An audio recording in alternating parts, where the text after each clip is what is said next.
बोलो श्री सतगुरु महाराज की, श्री प्राणनाथ प्यारे की।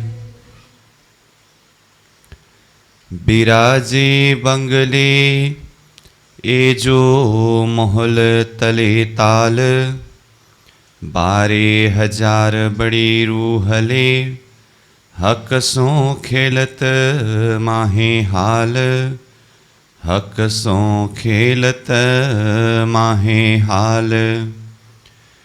पहाड़ तले कई कुंड है, कई बिध पानी फिरत, कई जिन से केती कहूँ, नहरे साम सामी चलत, नहरे साम सामी चलत।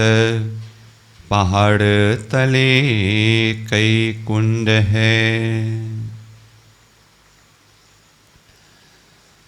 अक्षरातीत पूर्ण ब्रह्म परमात्मा धामधनी श्रीराज की असीम अनुकंपा के द्वारा तारतम सागर ब्रह्मवाणी अंतर्गत परिक्रमा ग्रंथ के ऊपर हम चिंतन करते आ रहे हैं। और यह परिक्रमा ग्रंथ में अब तक प्रकरण 14 का 19 नंबर चौपाई तक के भाव चिंतन किया, जिसमें पोखराजी ताल का प्रसंग वर्णन होकर ये 19वीं नंबर चौपाई से पुनः बंगला का वर्णन प्रारंभ हो रहा है। तो बंगला के सारांश वर्णन प्रसंग सहित ये 19 नंबर चौपाई को इससे पूर्व कक्षा में हम चिंतन कर रहे थे। तो ये 19 नंबर से ही बंगला का प्रसंग वर्णन प्रारंभ हुआ है, इसलिए पुनः एक बार इसको देखते हुए फिर 20 नंबर से आगे इन चौपाइयों के माध्यम से बंगला का वर्णन, फिर आगे की जो भी शोभा चिंतन कराएंगे उसको हम चिंतन करते जाएंगे, श्रवण करते जाएंगे। तो 19 नंबर चौपाई को ही देखिए एक बार पुनः। बिराजे बंगले ए जो महल तले ताल, 12,000 बड़ी रूहले, हकसों खेलत माहे हाल। बिराजे बंगले, बंगला विराजमान है, शोभायमान है। कहाँ पर? ये जो मोहल तले ताल, ये ताल यानी कि पोखराजी ताल अथवा ताल महल के नीचे ये बंगला का महल अथवा बंगला विराजमान है, जहाँ पर 12,000 बड़ी रूहले, हकसों खेलत माहे हाल। 12,000 सखियाँ एवं श्यामा जी को साथ में लेकर, अथवा 12,000 सखियाँ श्यामा जी सहित हक श्रीराज जी को साथ में लेकर अथवा धनी के साथ में खेलता खेलते हैं माहे हाल। वहीं के हाल, वहीं के अवस्था में, वहीं के प्रेम आनंद मस्ती में। अब 20 नंबर चौपाई से आज का प्रसंग नया चौपाई शुरू हो रहा है, तो इसको देखें। पहाड़ तले कई कुंड है, कई बिध पानी फिरत, कई जिन से केती कहूँ, नहरे साम सामी चलत। पहाड़ तले, पोखराज पहाड़ के तले कई कुंड है, कई कुंड है, कई चेहे बच्चे हैं। पोखराजी ताल, यह विशाल जल का कुंड अथवा ताल, इसका वर्णन करके आए। अब उसके नीचे बंगला में भी देखे तो वहाँ पर भी कई बगीचे हैं, बगीचों में नहरें, चेहबच्चे हैं, तो वह चेहबच्चा जल का कुंड के रूप में विद्यमान है। महलों के अंदर भी जहाँ जहाँ बगीचे हैं वहाँ सब तरफ कुंड है। तो सब तरफ की इन शोभाओं को देखना होगा, चिंतन करना होगा।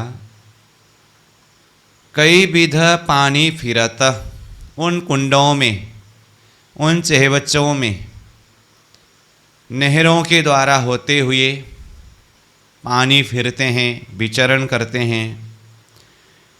कई जिन से केती कहूँ, कई प्रकार के हैं ऐसे, मैं कहाँ तक शब्द में वर्णन करूँ। नहरें साम सामी चलता, इन बगीचों में, इन चेहबच्चों में नहरों के द्वारा जल साम सामी, आमने सामने में चलते हैं, फिरते हैं। एक कुंड से दूसरे कुंड में, फिर दूसरे कुंड से तीसरे कुंड में। ये जल नहर के माध्यम से ही आना जाना होता है, तो इसीलिए साम सामी चलता, यह जल नहर के द्वारा आमने सामने में चलते हैं, फिरते हैं। उस शोभा को मैं कहाँ तक वर्णन करूं। कई नहरें फिरे माहें फिरतियाँ, कई आड़ियाँ आवत, एक बड़ी नहर बाहिर निकसी, सो पानी पूर ज्यों चलत।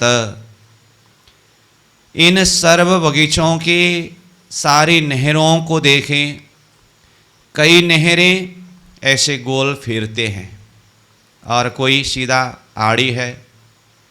जैसे कि पुखराज की तरहटी में देखें, पुखराज की चबूतराही गोल पहलदार होने से तरहटी भी गोल ही आया है, और तरहटी गोल रूप में आया है तो तरहटी में जो बगीचे आए हैं वो बगीचा भी गोल फिरता रूप में आया है।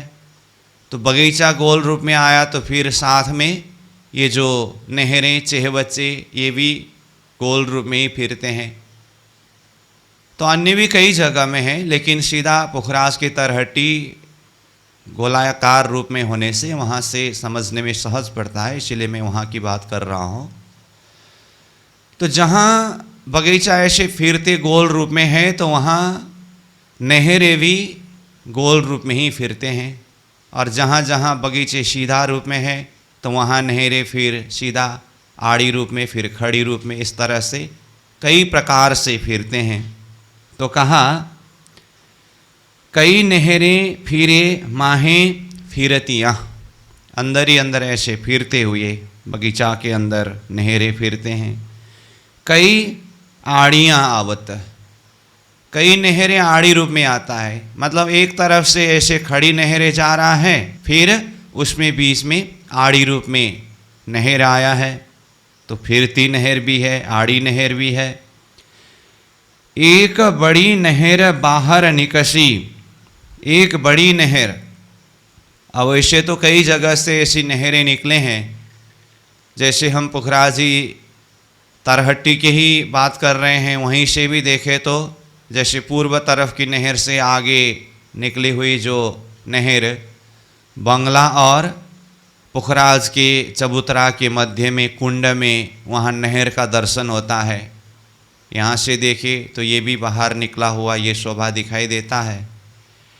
फिर ऊपर भौम भौम से होते हुए आया हुआ जो जल बंगला की चांदनी तक आया, वो फिर सर्व बगीचों को सिंचन करते हुए बंगला के चबूतरा में जल एकत्रित होकर वो फिर एक बृहत नहर के रूप में बाहर निकल करके वही मध्य के कुंड में उतरते हैं। तो ये भी बाहर निकलते हुए बृहत नहरें दर्शन होता है। और भी कई जगह में है, इन सारी शोभाओं को चिंतन करना होगा, हृदयंगम करना होगा। तो एक बड़ी नहरें बाहर निकसी, सो पानी पूर ज्यों चलता, जिसमें पानी का इतना प्रवाह है मानो कि पूर की तरह प्रवाह रूप में लहरों की भांति उछलते हुए छलकते हुए पानी चल रहा है। खास वृक्ष कई बीध के, सो केते कहूँ विवेक, तले पहाड़ छाया मिने, जानो ये वृक्ष अति विषेक। अब खास वृक्ष कई विध के, इन सब में कई जगह में कई प्रकार के खास वृक्षों की शोभा है। तो बंगला में भी देखिए, जैसे बाहर के हिस्सा में ही 5 पेड़ 4 फिलपाई 5 पेड़ कहा, वहाँ वृक्षों की शोभा है। और बगीचा में सब तरफ वन वृक्ष शोभायमान है। अगर पोखराज की चबूतरा और बंगला की चबूतरा के मध्य की कुंड अथवा उस नहर के जगह में बैठ कर के देखें तो वहाँ पर भी दोनों तरफ से आया हुआ बंदिश के रोष में जो बड़वन का वृक्ष है, वो खास वृक्ष की शोभा यहाँ दिखाई देता है। खास वृक्ष कई विध के, सो केते कहो विवेक। उसको विवेक करके मैं शब्दों में कहाँ तक वर्णन करूं। तले पहाड़ छाया मिने। अब ये वृक्ष ऊपरा ऊपर ऐसे विस्तार होकर के गए हैं, जहाँ तक इन वृक्षों का विस्तार हुआ तो वहाँ छत्रीमंडल विस्तार होकर के नीचे फिर सब तरफ छाया डाल दिया है। जैसे कि पुखराज पर्वत को चारों तरफ से घेर करके बड़ोवन मधुवन महावन की बातें की है अथवा ऐसी शोभा है। इनमें से अगर महावन जो बिल्कुल पुखराज पर्वत से लगता हुआ चारों तरफ से घेर करके आया है, इस वृक्ष की शोभा को देखें तो पुखराज की ऊंचाई 1000 भोम का है, फिर महावन का ऊंचाई भी 1000 भोम का है। तो ये 1000 भोम के ऊंचे वृक्षों ने पुखराज की तरफ चारों तरफ छत्रीमंडल डालने से मानो कि ये पुखराज पर्वत ही सारा वृक्षों की छाया के अंदर शोभायमान है, ऐसा दर्शन होता है। चाहे बंगला को देखिए, बाहर की तरफ 5 पेड़ 4 फिलपाई 5 पेड़ है, जो ऊपरा ऊपर 5 भोम छठी चांदनी तक गया है। उसके मध्य में बंगलों के 5 भोम है। तो ये 5 भोम के बाहर के वृक्ष की जो डालियां हैं चारों तरफ फैल करके भीतर बंगला के तरफ भी फैल गया है। तो यहाँ पर भी देखें तो वृक्ष की डालियों की छाया के अंदर ये बंगला अथवा बंगला की महल शोभायमान है। तो इन सारी शोभाओं को चिंतन कराते हुए कहते हैं तले पहाड़ छाया मिने। छाया के अंदर पहाड़ है। तो चाहे पुखराज पहाड़ को देखिए, ताल महल को भी देखिए तो वृक्ष के ही अंदर आता है। ये बंगला को देखिए, जानो ये वृक्ष अति विषेका। इन वृक्षों की शोभा, जिसने पूरा पहाड़ को ही छाया डाल रखा है, ये देखने से अत्यंत विशेष शोभायुक्त दर्शन होता है। वन सुंदर अति उत्तम, शोभा लेत ए ठौर। ये वन छाया का देखे पीछे, जानो ऐसा न कोई और। यहाँ पुखराज के चारों तरफ के वनों की शोभा अथवा बंगला के चारों तरफ की वनों की शोभा को देखने से ऐसा प्रतीत होता है, ऐसा अनुभव होता है कि वन सुंदर अति उत्तम। ये वन इतनी सुंदर है, अति उत्तम, अति श्रेष्ठ, सबसे सुंदर उत्तम वन यही है, ऐसा लगता है। शोभा लेत ये ठौर। इस ठौर में, इस स्थान में ये वन शोभा लिए हुए है। ये वन छाया का देखें पीछे।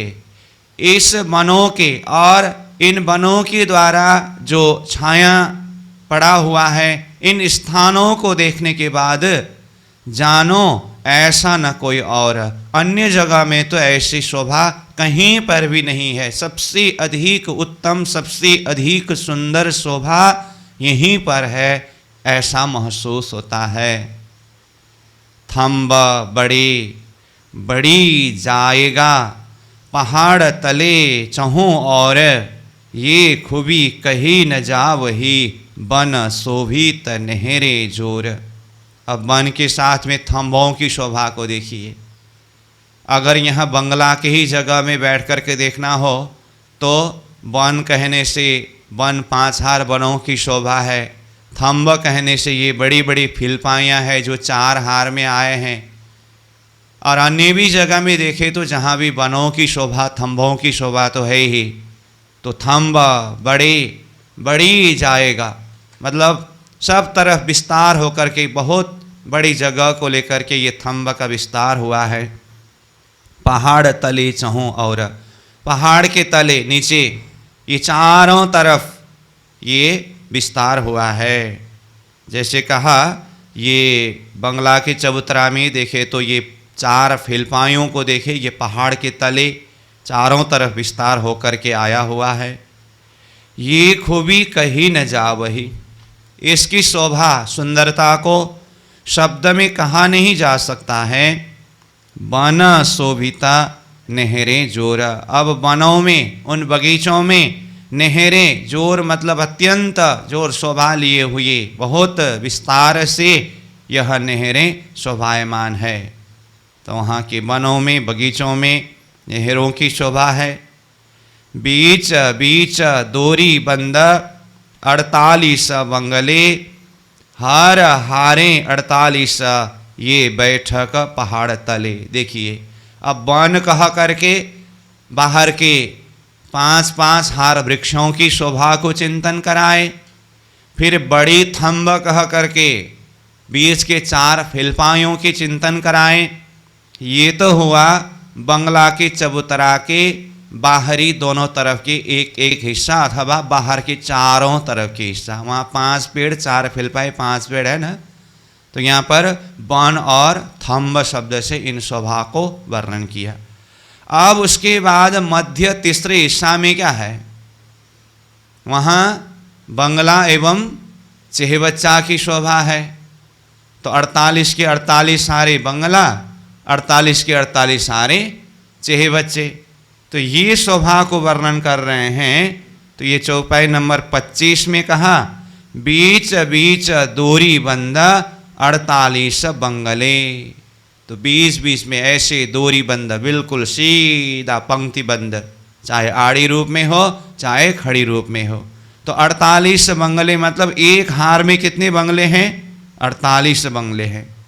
फिर कहते हैं हार हारे 48, एक हार में जिस तरह से 48 बंगले हैं ऐसे हार हार में 48 ही बंगले हैं। इसका अर्थ क्या हुआ, 48 के 48 हारे बंगले हैं। तो बंगलों की कुल संख्या 2304 बंगले हुए। तो हार हारे 48, ये बैठक पहाड़ तले, ये जो बंगलों की बैठक है ये पहाड़ तले, पुखराज पहाड़ के तले नीचे ये बंगला शोभायमान है। बराबर नहरें चेहबच्चे, बराबर दरखत, झूठी जुआ इन देह की, क्यों कर कहे ये जुगत। अब ये बंगलों के साथ साथ में नहरें भी है, चेहबच्चे भी है। तो ये बंगला जहाँ पर है ये तो 96 की 96 हारे बगीचों में से 48 की 48 हारे बगीचों में 48 के 48 हारे ये बंगले हैं। तो इसमें भी एक बगीचा को देखे, एक बगीचा के मध्य तीसरे हिस्सा में भौम भर ऊंचा चबूतरा जाकर ऊपर 5 भौम का बंगला बने हैं। बंगला के चारों तरफ नीचे जमीन में देखें तो चारों तरफ घेर करके बगीचा आया है। तो एक बंगला को घेर करके नीचे जमीन में 12 बगीचे आए हैं। तो इन बगीचों में नहरें हैं, चेहबच्चे हैं, फुहारे छूटते हैं और वहाँ बगीचे हैं। तो वन वृक्ष तो है ही।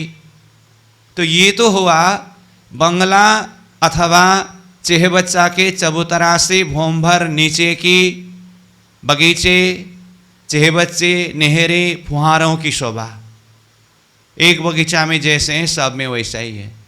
और चेहबच्चा कहने से बंगला की तरह ही एक बंगला एक चेहबच्चा करके वह बृहद चेहबच्चा जो है ये भी 48 की 48 हारी ये शोभा तो है ही। तो इन सारी शोभाओं को चिंतन करा रहे हैं। कहते हैं बराबर नहरें चेहबच्चे और बराबर दरखत, चाहे नहरों को देखिए, चाहे चेहबच्चों को देखिए, चाहे दरखत यानी कि बगीचों में वृक्षों को देखिए, सब बराबर है एक आपस में। झूठी जुआ इन देह की, इस देह के इस झूठी जुआन के द्वारा, झूठी शब्द के द्वारा क्यों कर कहे ये जुगत, इसकी युक्ति, इसकी शोभा को मैं किस तरह से शब्द में वर्णन करूं। चारों तरफों बराबर ऊपर लगे पहाड़ सो आए, जुदे जुदे जबरन को नूर पहाड़ तले न समाए। अब ये बंगला के जो महल को देखिए, चाहे इसके चारों तरफ आए हुए वन वृक्षों को देखिए, ये सारा चारों तरफ बराबर रूप में है। और ऊपर लगे पहाड़ सो आए, ऊपर पहाड़ के साथ में आकर के लगे हैं। तो 5 भौम ऊपर जाने के बाद उसके ऊपर जो पुखराजी ताल और उसके साथ साथ में ताल महल बने हुए हैं ना, तो ये ताल महल पुखराज पहाड़ के साथ में लगा है। तो फिर ये बंगला भी वही पुखराज पहाड़ के साथ में जाकर के लगा। इसीलिए कहा कि चारों तरफों बराबर ऊपर लगे पहाड़ सो आए, जुदे जुदे जवेरन को। यहाँ पर अलग अलग जबरात लगे हुए हैं, कई तरह के जबरात के द्वारा ये सुशोभित है। नूर पहाड़ तले न समाए, इसकी जो नूर है, प्रकाश है, ये पहाड़ के तले नहीं समाता है, मतलब इसको पार करके आसमान की तरफ चला गया है और वो आसमान में भी नहीं समाता है। छात पांचमी पहुंची पहाड़ लो, बड़े बंगले बड़ी दीवाल, बड़े छज्जे चारों तरफ हों, सुख पाइए जो आवे हाल। देखिए हम बार बार बता रहे हैं ना, बंगला 5 भौम छठी चांदनी का है, तो प्राणनाथ जी चौपाई के द्वारा ही बता रहे हैं। छात पांचमी पहुंची पहाड़ लो, पहाड़ मतलब इसके ऊपर जो पहाड़ का महल, ताल महल के साथ का पुखराज पहाड़ का महल, ये सब आकर के लगा है। तो कहा छात पांचवी पहुंची पहाड़ लो, बड़े बंगले बड़ी दीवाल।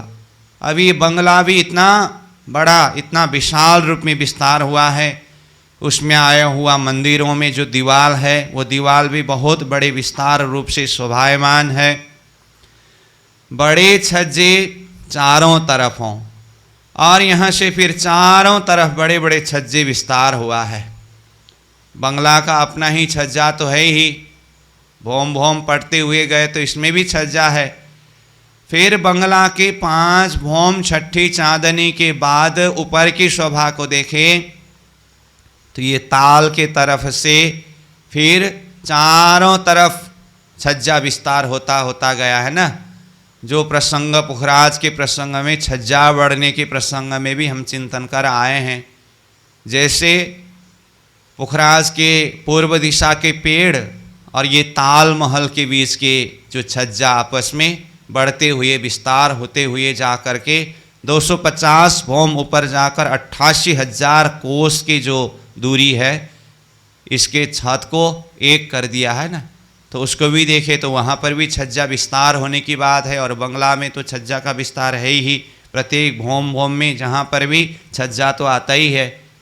तो कहा बड़े छज्जे चारों तरफ हों, सुख पाइए जो आवे हाल। जो इस हाल में, इस अवस्था में पहुँचे हैं, चिंतन के द्वारा उस सुख में डूब गए हो, तो उसी को अंतर हृदय से इसका सुख अनुभव होगा। कई रंगों जरी पसमी, कई दुलीचे रंग केते, शोभित है सबों बैठके, कई नकस बेल फूल जेते। अब ये बंगला के अंदर, बंगला के मंदिर के अंदर देखें, कई रंगों जरी पसमी, कई प्रकार के रंगों से सुसज्जित, जरी पसमी मतलब नरम पशम, कई दुलीचे, कई प्रकार के दुलीचे यानी कि गलीचे बिछे हुए हैं। तो ये पशम शब्द किसके लिए? पशम दुलीचे, नरम नरम मुलायम दुलीचे गलीचे बिछे हुए हैं।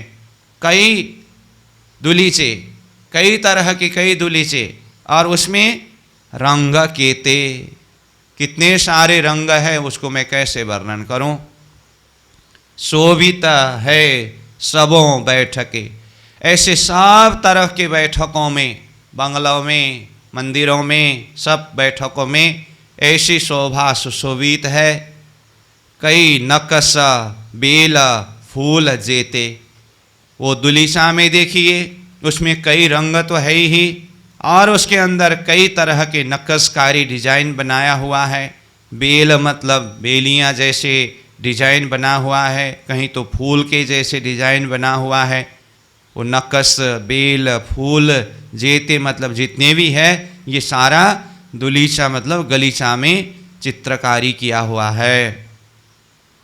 2 3 4 पूड़े चौकियाँ, कई जबेरों झलकत, शीशे प्याले डब्बे तबके, कई वस्ता धरियाँ इत। देखिए अब ये बंगला के अंदर अथवा बंगला के मंदिर के अंदर की शोभा सामग्रियाँ यहाँ प्राणनाथ जी बता रहे हैं। 2 3 4 पूड़े चौकियाँ। अब ये देखिए तो बंगला के अंदर मंदिर के अंदर चौक चौकियों को देखे तो भी वो कहीं 2 पूड़े मतलब 2 मार्ग, त्रिपुड़े 3 मार्ग तीनों तरफ जाने का, चौपुड़े कहने से 4 मार्ग, पूड़े शब्द मार्ग ये रंगमहल के 5वें बम में आया है ना ये शब्द, तो ऐसा है। अथवा जो गलीचा का जो वर्णन हो रहा है उसमें भी देखिए तो ऐसे ऐसे डिजाइन बनाया हुआ है, ये भी है।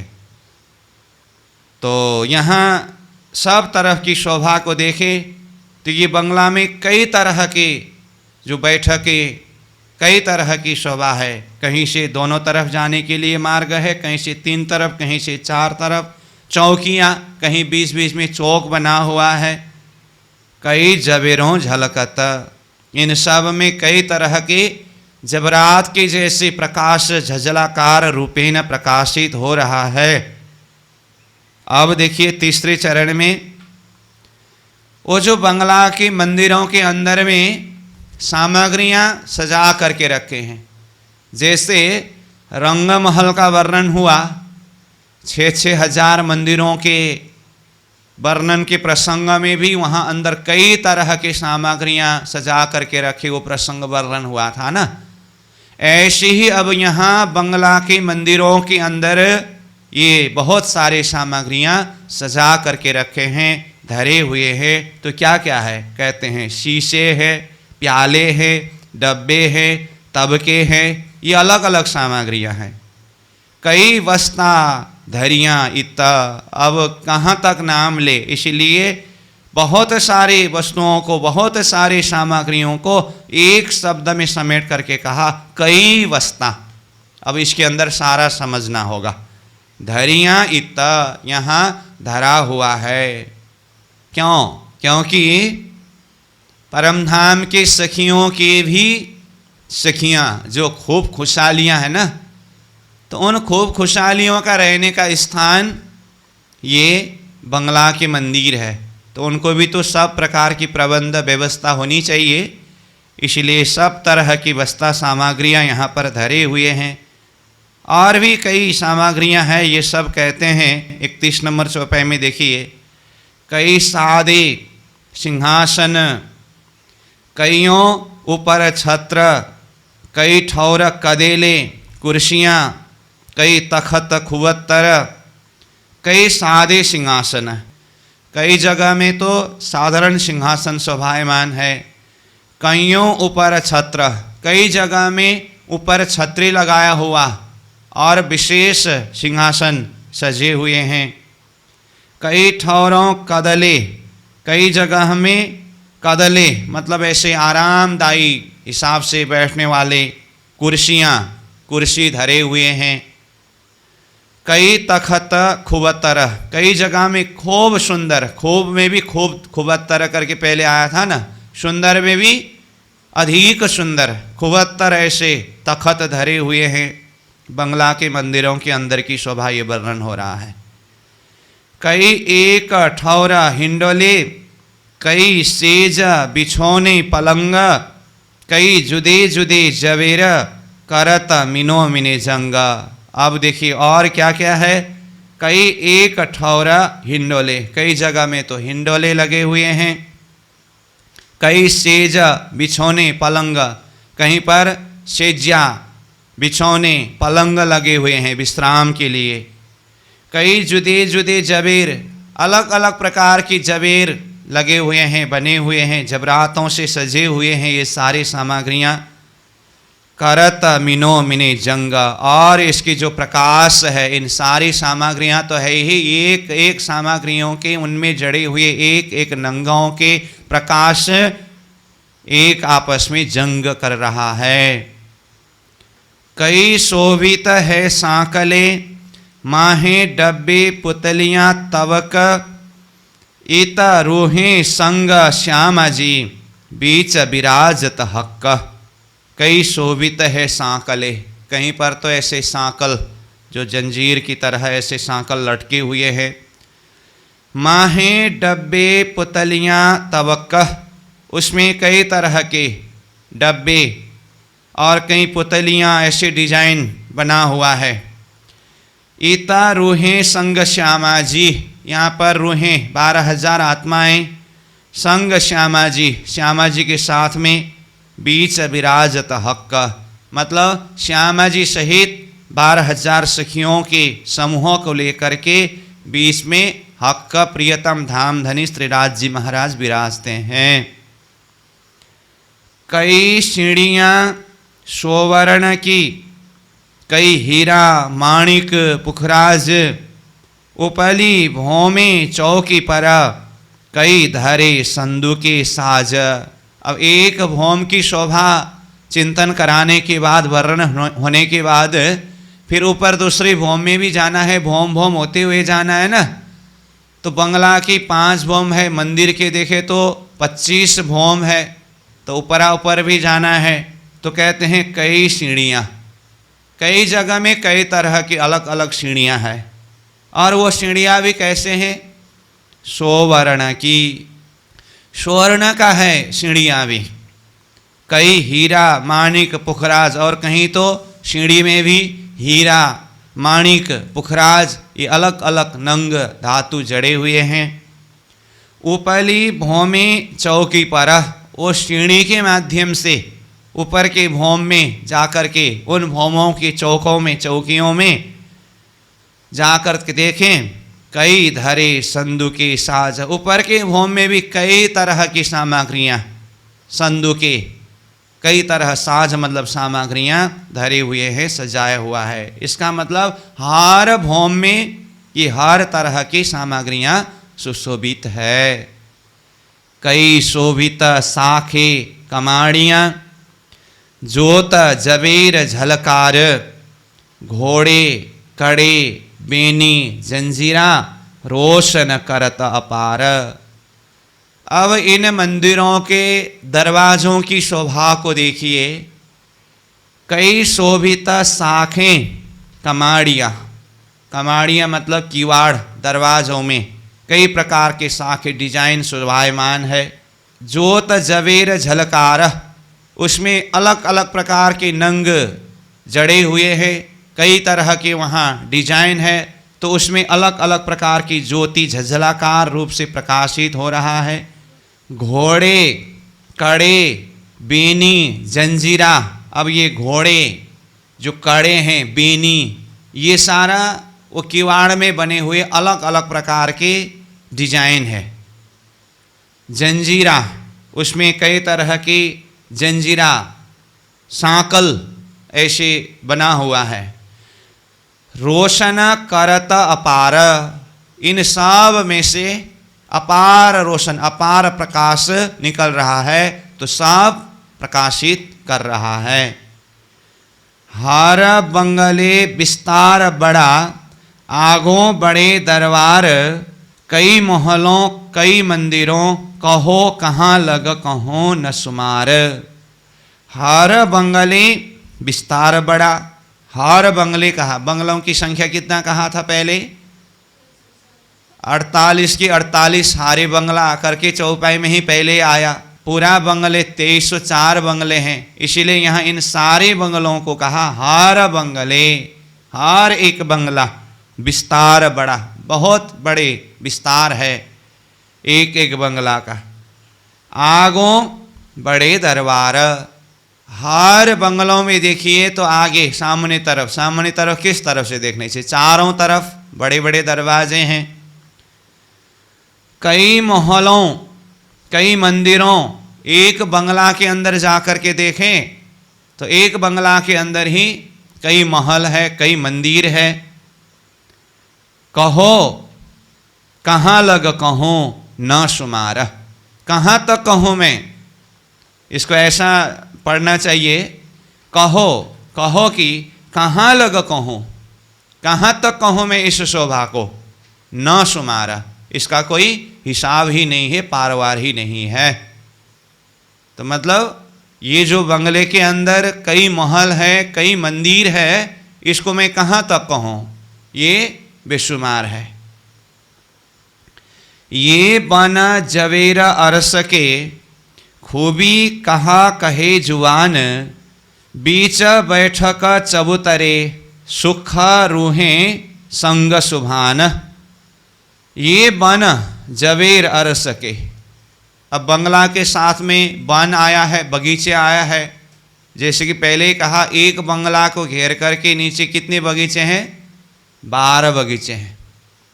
तो इन वनों को देखिए, ये वन जवेर अरस के, परमधाम की जबरातों के वन है।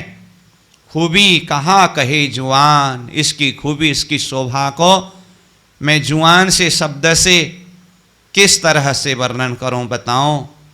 बीच बैठक चबूतरे, अब ये बंगला के बीच में चबूतरा है। जैसे बोम्बर ऊंचा चबूतरा है तो उसके किनार में परिक्रमा की जगह को छोड़ करके भीतर थंब का हार, ये थंब की ऊंचाई के हिसाब से ही बंगला का हिसाब है। उसके अंदर फिर मंदिर का हार है और फिर उसके अंदर थंब, मध्य में जो चबूतरा आया है। तो ये बंगला के मध्य में चबूतरा है ना, तो चबूतरा में फिर सिंहासन है, दाएं बाएं कुर्सियां हैं, ये सारी बैठक है। तो ये बीच बैठक चबूतरे, बंगला के बीच में ये चबूतरा जहाँ पर बैठक है। सुख रूहें संग सुभान, वहाँ पर रूहें आत्माओं के संग साथ में सुभान प्रियतम धाम धनी सुख लेते हैं और सुख देते हैं। मतलब राजी श्यामाजी सखियाँ यहाँ पर सुख प्राप्त करते हैं। फिर आगे कहते हैं, चारों तरफों नहरें चले, बीच कठेड़ा चबूतर, चेहे बच्चे बीच बीच बन, ये सिफत कहूँ क्यों कर। चारों तरफों नहरें चले, जो बंगला के चारों तरफ जहाँ जहाँ भी बगीचे हैं उन बगीचों में चारों तरफ नहरें चलते हैं। बीच कठेड़े चबूतरा, और चबूतरा के बीच में मतलब चबूतरा में कठेड़े शोभायमान है। तो बगीचा में तो नहरें चहे बच्चे छूटते हैं और चबूतरा के किनार में कठेड़ा होना, ये तो सब तरफ है ही। चेहे बच्चे बीच बीच बन, चेहे बच्चों के बीच बीच में वन, मतलब चेहे बच्चे नहरों के बीच में वन की शोभा होते हैं, बगीचा की शोभा होते हैं। ये सिफत कहूँ क्यों करा, इसकी सिफत महिमा को मैं शब्द में किस तरह से वर्णन करूं? किसकी सिफत? चाहे चबूतरों में बने हुए कठेड़ों की सिफत हो, चाहे चेबच्चा की, चाहे वन की, चाहे नहरों की, सब की सिफत महिमा को मैं किस तरह से वर्णन करूं? कई मोहला नहरे किनारे, कई वन में विराजत, भांत भांत कई विध के, ये किन विध करो सिफत। कई मोहला नहरे किनारे, कई महल तो नहरों के किनार में है, तो नहर बने हुए हैं, नहर के दाएं बाएं रोश है ना, उन रोशों में भी महल आए हैं। तो कई जगह में इस तरह का महल है। कई वन में विराजत, कई वन के अंदर भी महल आया है। तो आगे कई महल शब्द आया है ना, तो कई नहरों के किनार में है, कई वनों में है। भांत भांत कई विध के, अलग अलग प्रकार के महल, अलग अलग प्रकार की शोभा, ये किन विध करूं सिफत। इसकी सिफत, इसकी महिमा को मैं किस तरह से वर्णन करूं? बाना महलों नहरें कही। अब वनों की शोभा वर्णन किया, महलों की शोभा वर्णन किया, फिर उन बगीचों में नहरों की शोभा वर्णन किया। इन जिमी विध कही न जाए। ये परमधाम की जमीन में जो वनों की शोभा है, महलों की शोभा है, नहरों की शोभा है, इसकी प्रकार इसको शब्द में कहा नहीं जा सकता है। इन जिमी विध कही न जाए। ये अरस जवीर दिख्या चाहे, सो ये बना देखो आए। अगर परमधाम में ये जबरातों की शोभा को दर्शन करना चाहते हो तो आकर के ये वन की शोभा को देखना। कहने का अर्थ क्या है? ये वन जो है, ये वन भी कई तरह के जबरातों के द्वारा बने हुए हो, सजे हुए हो, ऐसा दर्शन हो रहा है। जैसा पहाड़ तैसी जिमी और तैसे ही दरखत, ये मोहल ऐसे जवेरन के, जुआ क्यों करे सिफत। जैसी पहाड़ की शोभा है, समग्र में जो पुखराज पहाड़ की शोभा वर्णन किया ना, तो ये पहाड़ की शोभा जैसी है तैसी जिमी, वैसे ही यहाँ की जमीन की शोभा है। और तैसी ही दरखत, वो पहाड़ के साथ में जमीनों में हर जगह में जहाँ जहाँ भी दरखत वृक्ष वन आया है, उसकी शोभा भी कैसे है? पहाड़ की तरह ही, अथवा जैसे पहाड़ की शोभा ऐसी जमीन की शोभा, जैसी जमीन की शोभा ऐसे ही दरख्तों की शोभा, वृक्षों की शोभा। ये महल ऐसे जबरन के, यहाँ के जितने भी महल है ऐसे विभिन्न प्रकार के जबरातों से जड़े हुए हैं।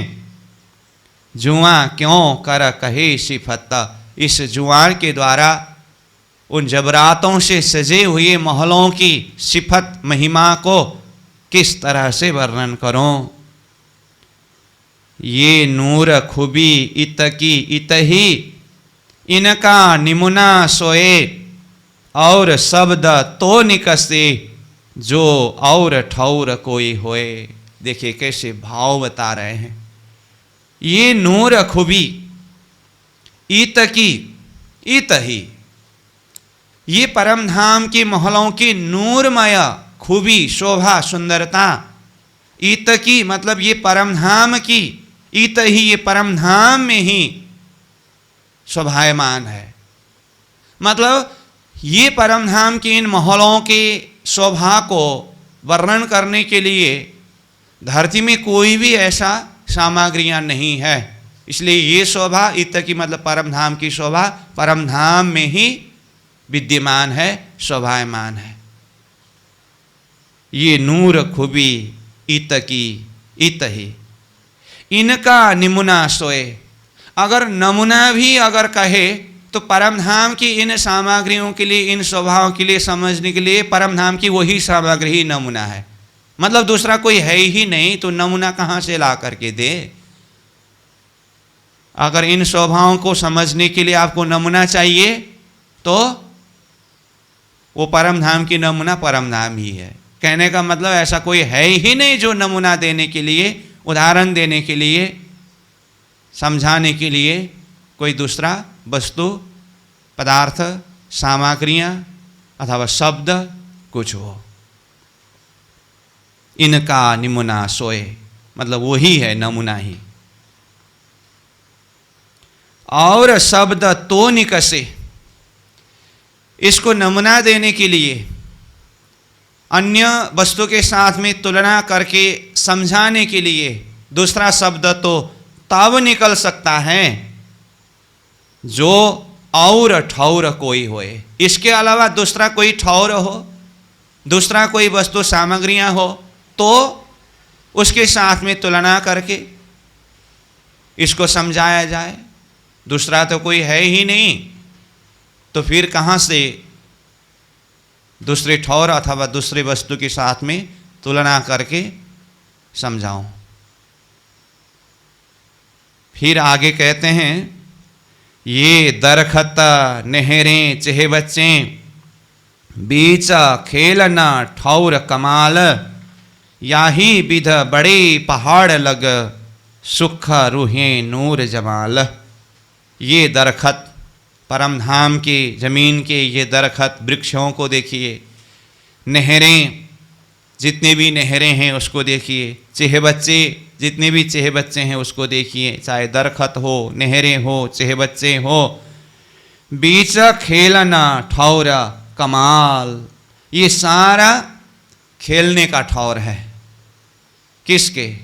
राज जी, श्यामा जी और हम सखियों के खेलने का, यानी कि लीला विहार करने का ठौर है। और ये कमाल है। कमाल मतलब अद्वितीय है। ये मतलब ऐसा कोई दूसरा है ही नहीं। अद्वितीय का अर्थ क्या है? दूसरा कोई है ही नहीं। ऐसी शोभा है, ऐसी कमाल है ये। याही विधा बड़े पहाड़ लग, इसी तरह से ये जो बंगला के एरिया का वर्णन हो रहा है, इसी तरह से इसका विस्तार बड़ी पहाड़ पुखराज के ऊपर सब तरफ की शोभा को समझना चाहिए। तो ये सारा सुख रूहें नूर जमाल, ये नूर जमाल अक्षरातीत प्रियतम धाम धनी श्रीराज जी और रूहें हम आत्माओं के सुख लेने का ठौर यानी कि स्थान है। चाहे बंगलों की शोभा को देखिए, चाहे बड़े पहाड़ के ऊपर तक की शोभा को देखिए, सारा ये राजी, श्यामा जी और हम आत्माओं की सुख लेने का स्थान है, खेलने का, विहार करने का स्थान है। पहली तरफ का जो बन, बड़े मेहराब आगों दरखत, ये बन मेवे केते कहो अरस अजीम की न्यामत। तो ये पहली तरफ मतलब आगे बाहरी किनार की तरफ जो बन आया है उसमें बड़े मेहराब है। आगों दरखत मतलब वृक्ष के आगे, मतलब वृक्ष में बड़े बड़े मेहराबों की शोभा है। अब यहाँ के वनों में देखिए, ये वन मेवे कहते कहूँ, इन वनों में कई तरह के मेवे, अलग अलग प्रकार के फल लगे हुए हैं। उसको मैं कहाँ तक वर्णन करूँ? अर्श अजीम की न्यामत, अखंड परम धाम की न्यामत मतलब ये संपत्ति, खजाना, अलौकिक धन है ये सब। जहाँ लो नजरों देखिए, ये बड़े वृक्ष अति विस्तार, मेवे मोहलों छाते बनी, ना कछु पशु पंखी को पार। अब यही वन का विस्तार देखिए। तो ये वन का विस्तार पुखराज पर्वत को चारों तरफ से घेर करके ये वन विस्तार हुआ है। जैसे बड़ो वन को ही अगर देखे तो रंगमहल के सामने से विस्तार होते हुए आया, बड़ो वन के साथ में मधुवन और महावन, ये तीनों वन एक साथ में होकर के पुखराज को चारों तरफ से आवृत किया।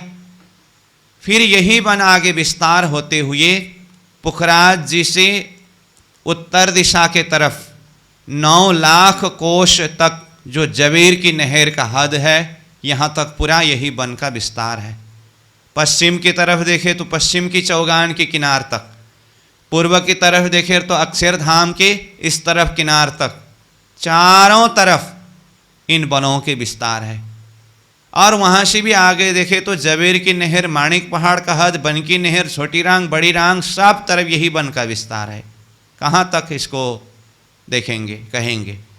इसलिए प्राणनाथ जी सार रूप में यहाँ पर कहते हैं, जहाँ लो नजर देखिए, आपका नजर जहाँ तक भी पहुँचता हो, ये बड़े वृक्ष अति विस्तार, ये बड़े वन की वृक्ष अथवा बड़े बड़े वृक्ष, ये वनों की शोभा अत्यंत विस्तार होता हुआ, फैलता हुआ चला गया है। कहाँ तक? जहाँ तक आपकी नज़र पहुँच जाए। और इन वनों में, इन वृक्षों में मेवे, कई तरह की मेवे हैं। महल, वृक्षों में भी महल बना हुआ है, छातें बनी, और ये भोम भोम पढ़ते पढ़ते गए हैं तो ये वृक्ष में ही छत बना हुआ है। तो परमधाम में वृक्ष के अंदर भी महल है। तो यहाँ तो अभी ये पुखराज अथवा बंगला का प्रसंग चल रहा है और यहाँ से वन का विस्तार होने का प्रसंग है। तो यहाँ वन में यानी कि वृक्ष में महल का प्रसंग आया ना, तो ऐसे तो सब तरह होता ही है, लेकिन विशेष रूप से उसको चर्चनी में ही खोल करके जो वर्णन किया, जो हमारे दिल दिमाग में है, उसके हिसाब से समझना थोड़ा सहज हो, इसीलिए मैं थोड़ा आगे बढ़ रहा हूँ। रंगमहल की 5वीं परिक्रमा बन की नहर। तो बन की नहर में मध्य में जो भौमभर ऊंचा चबूतरा है, उस चबूतरा के मध्य में नीलगिरी का वृक्ष है। और ये वृक्ष ऊपरा ऊपर कितनी भौम तक विस्तार होकर के गए हैं? 60,000 भौम तक। और इस नीलगिरी के वृक्ष को बाहर से चारों तरफ से घेर करके महावन 30,000 भौम, महावन सहित नीलगिरी के वृक्ष को घेर करके मधुवन 15,000 भौम, फिर इन सब को घेर करके बाहर बड़ोवन 7,500 भौम।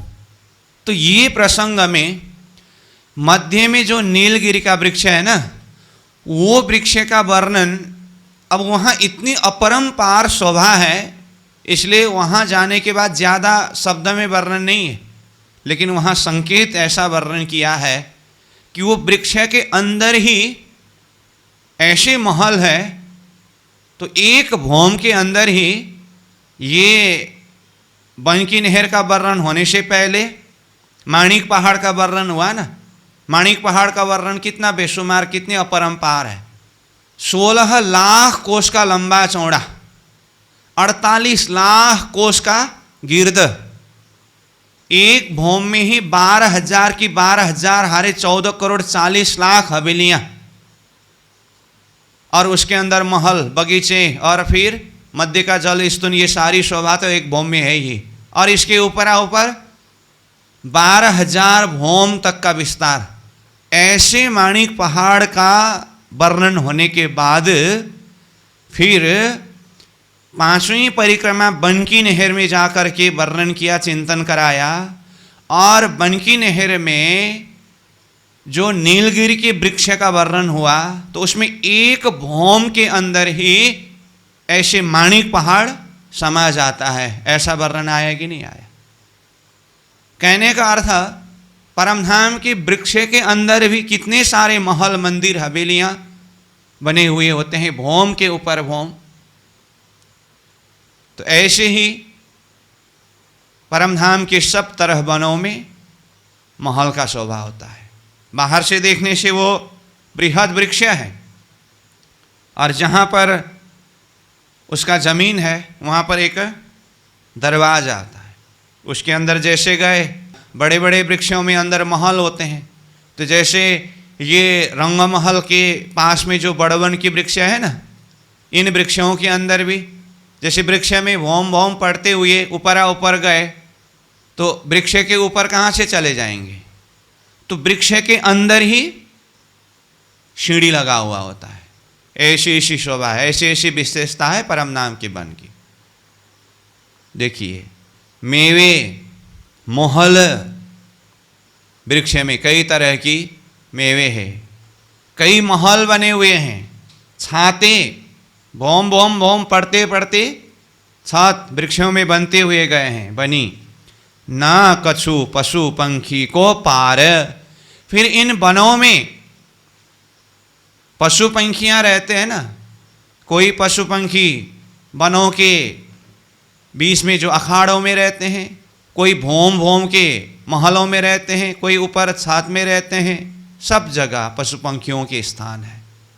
ना कछु पशु पंखियों का पार, इसलिए उन वनों में पशु पंखियों के कोई पारवार ही नहीं है।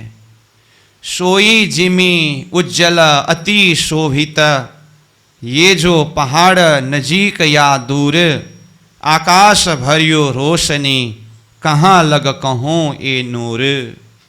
सोई जिमी उज्जल अति शोभित, वही जमीन है परमधाम का जमीन। तो ये उज्जल है, अति शोभित, अत्यंत सुंदर रूपेण सुशोभित है।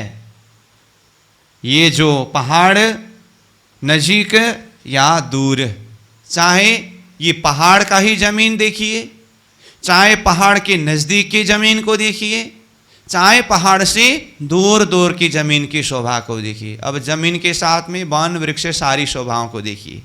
पहाड़ का हो नज़दीक, उसके नज़दीक में या दूर में, जहाँ कहीं भी हो, सब ज़मीन उज्जवल है, अत्यंत सुशोभित है।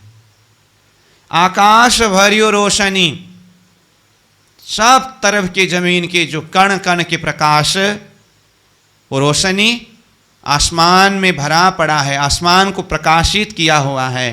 कहाँ लग कहूँ ये नूर, इस नूर के इस प्रकाश को मैं कहाँ तक वर्णन करूं। आकाश भरियो खुशबुए सो, वाए तेज खुशबुए, जीता तीता सब खुशबुए, वोए चांद सूरज दोए। नूर तो है ही, प्रकाश तो है ही, जिसने आसमान को भर रखा है।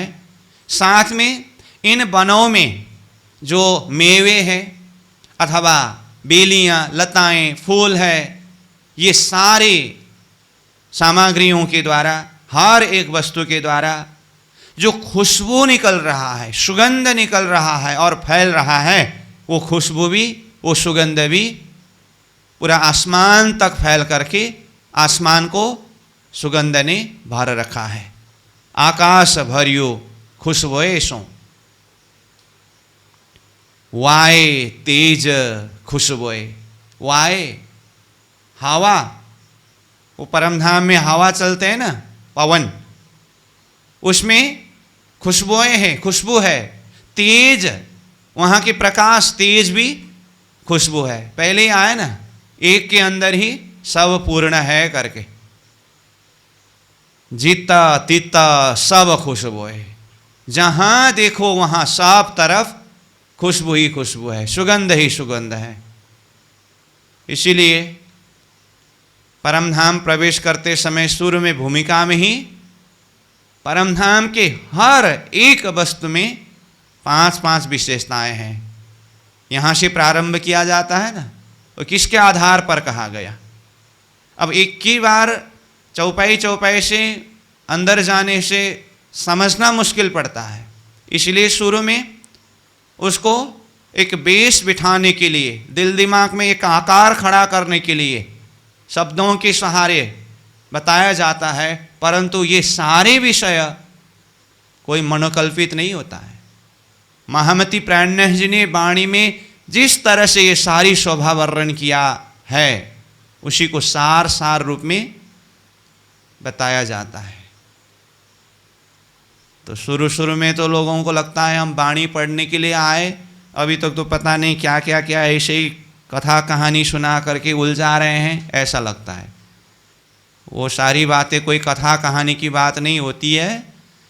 एक बेस सार रूप में बैठने के बाद में फिर चौपाई को समझने में, उसका लज्जत अनुभव करने में सहज होता है। इसलिए वो एक प्रस्तुति का ढंग होता है। तो देखिए चर्चनी के शुरू में जो बात पढ़ के आए, परम धाम के हर एक वस्तु में 5-5 विशेषताएं हैं। नूर, चेतनता, शीतलता, नरमाई, खुशबू। अभी पता चला ये किसके आधार पर बताया गया? ये देखिए, जित्ता तित्ता सब खुशबू है। अब खुशबू है, अन्य जगह में नरमाई का भी ऐसा ही विस्तार आया है, नूर का भी ऐसा ही विस्तार आया है, चेतनता का भी ऐसा ही विस्तार आया है, शीतलता का भी ऐसा ही विस्तार आया है। शीतल सूर्य भी वहाँ पर शीतल होते हैं, ऐसा कहा है। तो इस तरह से समझना चाहिए। जीत तीत सब खुशबू है, जहाँ देखो वहाँ सब तरफ खुशबू ही खुशबू है, सुगंध ही सुगंध है। और वोए चाँद सूरज दोए, बाकी की तो बात ही छोड़ दीजिए। वन में, बेली में, फूल में, फल में, इसकी खुशबू की बात छोड़ दीजिए। किस किस में खुशबू है? चाँद सूरज दोए, चंद्र सूर्य ये दोनों भी सुगंध ही सुगंध है। चंद्र सूर्य में प्रकाश होता है या सुगंध होता है? प्रकाश तो है ही, तो एक में सब परिपूर्ण है तो उसमें सुगंध भी है। तो सब तरफ इस तरह से सुगंध का विस्तार है। पेड़ बोए, पात बोए, बोए फल फूल डार, जल जिमी खुशबोए को कछु आवे नहीं शुमार। अब ये तो खुद समझ सकते हैं। पेड़ में देखिए बोए सुगंधित है, पात को देखिए उसमें भी सुगंध है। बोए मतलब सुगंध, हाँ। बोए फल, फल में सुगंध है, फूल में सुगंध है, डार में सुगंध है, जल में सुगंध है, जिमी में सुगंध है। जल जिमी खुशबोए को कहा ना, कछु पावे नहीं शुमार। सुगंध का कोई शुमार ही नहीं पाता है, हिसाब ही नहीं होता है। जितना देखो तितना खुशबोए, पहाड़ जवेर बोए नूर, रस धात रेजा रेज जो खुशबोए सबे जहूर। जित देखो तित खुशबोए, जहाँ देखो वहाँ खुशबू ही खुशबू है, सुगंध ही सुगंध है। चाहे पहाड़ को देखिए, चाहे उसमें लगे हुए जवरातों को देखिए, सारा वोए सुगंधित है। और साथ में नूर, नूर भी है। रस धात रेजा रेज, वहाँ की जितने भी धातु कहो, और रस, वहाँ रस कहने से अब नहरें चेह बच्चे के जल को भी देखिएगा, वहाँ के धातु कहने से महल मंदिरों को देखिएगा। सब तरफ रेजा रेज, कण कण में देखिए खुशबुएं सबे जहूर, खुशबू ही खुशबू है और सब में जहूर यानी कि प्रकाश ही प्रकाश है।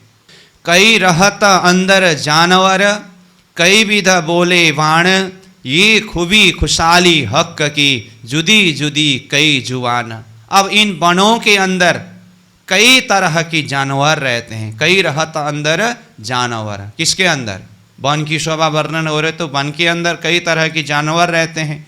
कई विध बोले वाण, और वो जानवर पशु पंखी अपनी अपनी भाषा में कई तरह की वाणी बोलते हैं, धनी के गुण को गाते हैं। ये खूबी खुशहाली हक की, ये सारा परमात्मा की खूबी शोभा है और उनकी खुशहाली, वो उनको आनंद प्रदान करने वाली सामग्रियां हैं हक की। जुदी जुदी कई जुआन, अलग अलग प्रकार से, कई तरह से। जुआन मतलब जीवा से अथवा मोक्ष से ये जानवर पशु पंखी धनी के गुण को गाते हैं, वाणी बोलते हैं। पशु सबे खुशबोए सौ, खुशबोए सबे जानवर, ताना बंदा बंदा खुशबोए सौ, बोए बाल पर पर। देखिए तो ये पशु पंखियों की बात की है ना, पशु पंखी सब खुशबू से भरे हुए हैं। पशु सबे खुशबोए सौ, खुशबोए सबे जानवर, जितने भी जानवर है वो भी सब खुशबू भरी है। तन बंद बंद, इन जानवरों के, इन पशुओं के तन शरीर के बंद बंद, संधि संधि मतलब हर एक अंग अंग में खुशबुएं, खुशबू से ही भरा पड़ा है। बोए बाल पर पर, बोए मतलब सुगंध है, बाल चाहे उसके बाल में हो, पर मतलब पंख, पर मतलब में। अब ये पर है ना, पहला वाला पर मतलब पर, पंखियों का पर होता है ना, और दूसरा वाला पर मतलब उसमें, बाल में अथवा पर में, इसमें सब खुशबू ही खुशबू भरा हुआ है। बस्तर भूषण रूहन के, ताकि क्यों कहूँ खुशबुए, इन खूबी खुशहाली को शब्द न पहुँचे कोई। अब सखियों के वस्त्र आभूषणों में देखिए, श्रृंगार के सामग्रियों में देखिए, ताकि क्यों कहूँ खुशबुएं, उन हर एक सामग्रियों के द्वारा निकले हुए खुशबू को, सुगंध को मैं किस तरह से कहूँ। इन खूबी खुशबुएं की, इन आभूषणों के, वस्त्रों की शोभा और उसकी सुगंध को शब्द न पहुँचे कोई, वहाँ तो कोई शब्द ही नहीं पहुँच सकता है। तो इस तरह से ये सारा भाव के ऊपर चिंतन करा रहे हैं। तो 52 नंबर चौपाई तक हुआ, अभी यहीं विश्राम करना पड़ेगा समय को देखते हुए, फिर अगले सत्र में 53 नंबर चौपाई से आगे बढ़ेंगे। बस्तर भूषण रूहन के, ताकि क्यों कहूँ खुशबुए, इन खूबी खुशबुए को शब्द न पहुँचे कोई, शब्द न पहुँचे कोई। बोलो श्री प्राणनाथ प्यारे की प्रणाम।